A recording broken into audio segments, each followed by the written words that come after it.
안녕하세요. 자연교회 이준환 목사입니다. 이번 시간에도 함께 하게 되어서 너무나 반갑고 감사합니다. 지난 시간에는 종교개혁자들이 교회와 함께 발전시키고 종교개혁의 뿌리가 되었던 개혁신학의 기원에 대해서 함께 알아봤습니다. 이번 시간에는 개혁신학에 어떤 주제들이 있었는지, 또 어떤 주제들이 중요하게 다루어졌었는지 루터와 칼빈을 중심으로 함께 살펴보며 알아보도록 하겠습니다.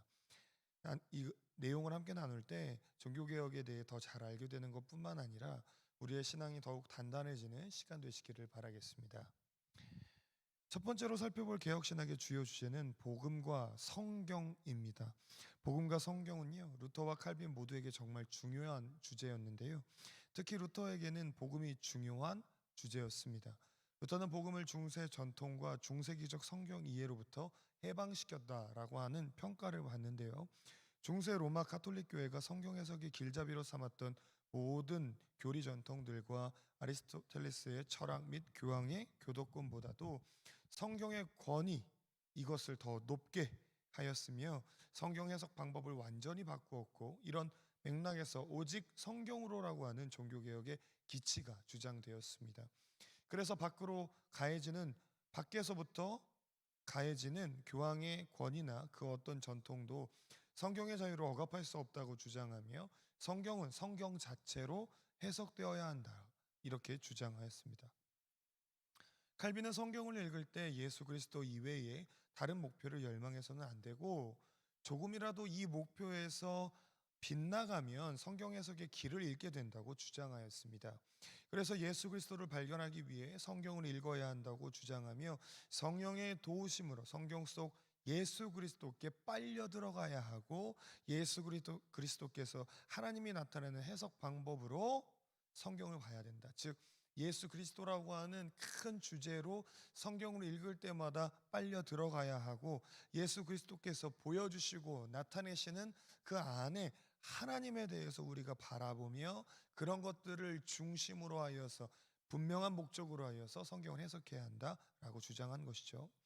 이외에도 종교개혁 신학자들 대부분이 예수 그리스도와 성경 자체를 성경의 중심 주제로 생각하였으며, 성경을 영감된 하나님의 말씀으로 받아들였고, 성령의 역사가 있는 설교를 해야 한다는 큰 주제를 함께 공유하며 주장하였다, 이렇게 볼 수 있겠습니다.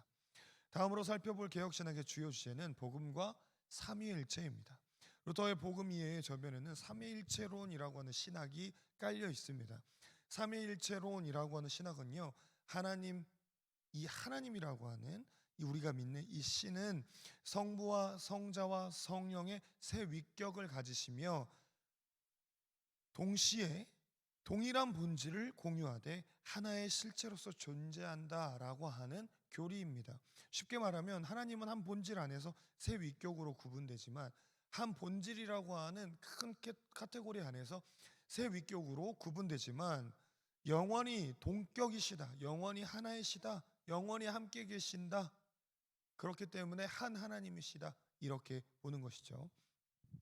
말씀 그 자체이신 예수님께서는 하나님을 투영하여 보여주시고, 그 보여주심은 성령을 통해 우리에게 행해진다라고 하는 이 유기적인 페리코레시스, 서로 상호 침투하는 과정들을 통하여서 분리되어져 있는 세 위격이 하나의 본질 안에서 하나로서 존재하는 것, 그것이 삼위일체론이라고 할 수 있겠습니다.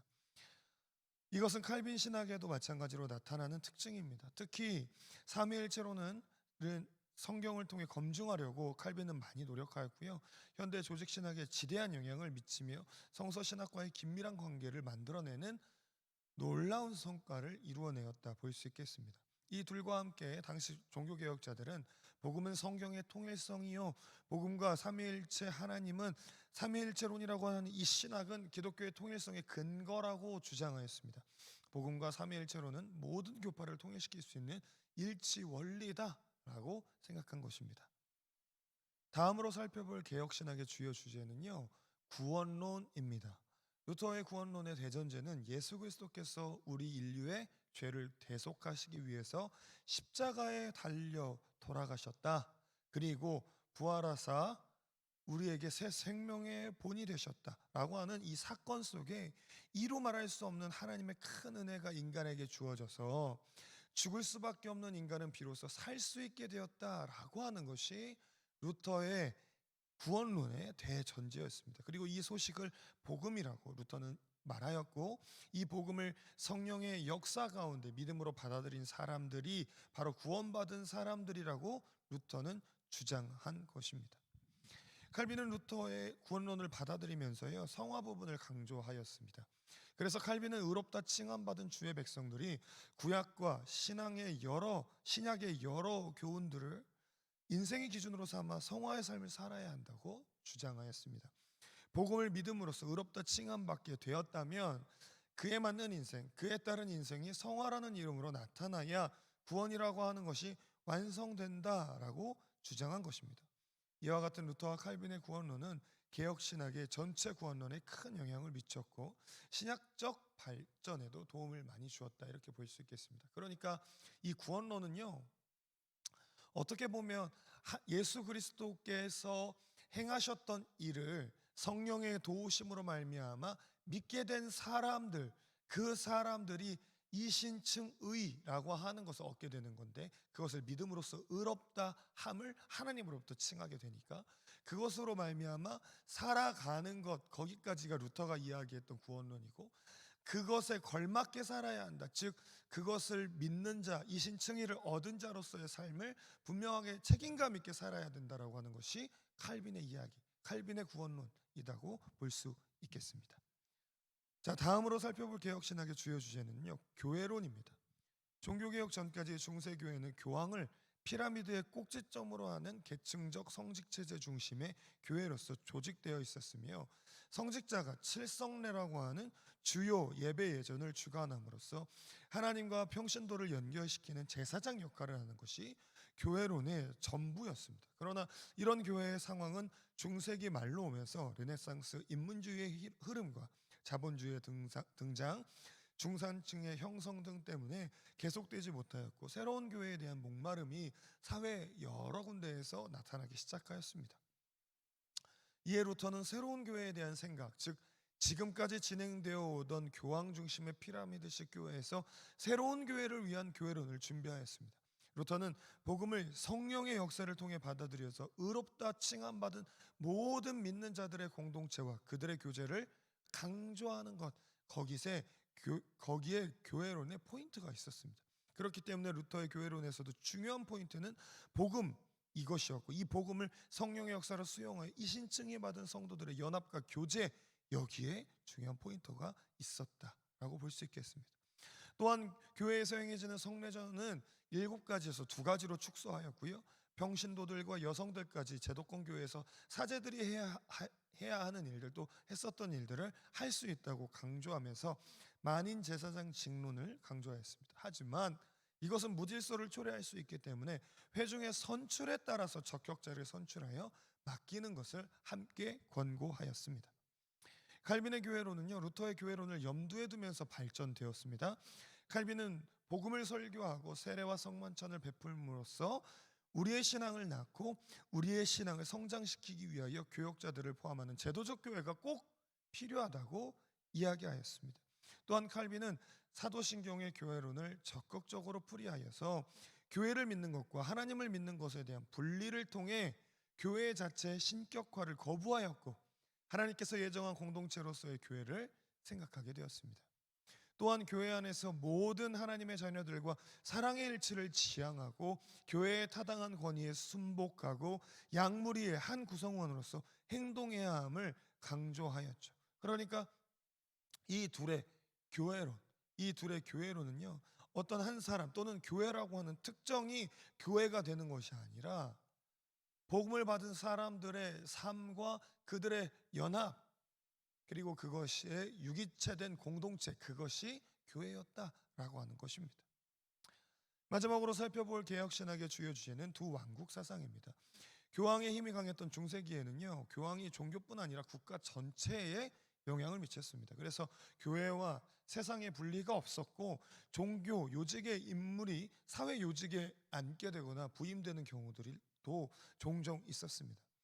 그러나 중세기 말로 오면서 많은 신학자들과 교회 법학자들이 두 왕국 사상을 주장하였습니다. 주권 재민이라는 것을 이야기하면서 국가의 법은 국민으로부터 나오고 교회의 법은 성경과 교회 전통으로부터 나와야 한다라고 주장한 것이죠. 이에 루터 또한 두 왕국 사상을 주장하였습니다. 그리스도의 왕국과 세상 나라를 구분하여서 세상과 하나님 나라, 기독교와 세상의 관계를 정리하였습니다. 루터의 노력 덕분에 말씀을 설교하고 세례와 성만찬을 베푸는 교회의 고유한 직무와 헌법과 실정법을 실행하는 국가의 직무 영역이 확실히 분리되게 되었습니다. 칼빈도 대체로 루터의 의견을 따랐지만요, 강조점은 약간 달랐습니다. 루터는 교회와 세상, 기독교와 세상을 확실히 분리하기 위해 대조적인 방법을 사용하였는데, 세상이 사단과 죽음과 죄의 권세 아래에 있고 교회만이 복음과 성령이 지배하는 공동체, 그러니까 이 두 가지의 분리는 하나는 성스러운 것, 하나는 성스럽지 못한 곳이라고 하는 대비를 통하여서 분명히 분리하였다라는 것이죠. 그래서 교회의 사회 윤리적 차원에 대해서 소홀히 하게 되었는데요. 칼빈은 삼위일체 하나님의 역사와 세상에 대한 주권을 강조하면서 기독교인들이 사회적 책임, 그리고 이것을 성화, 사회 안에서 책임 있게 살아가는 것이 성화다라고 이야기하면서 두 왕국을 구별하면서도 긴밀하게 연결시켰습니다.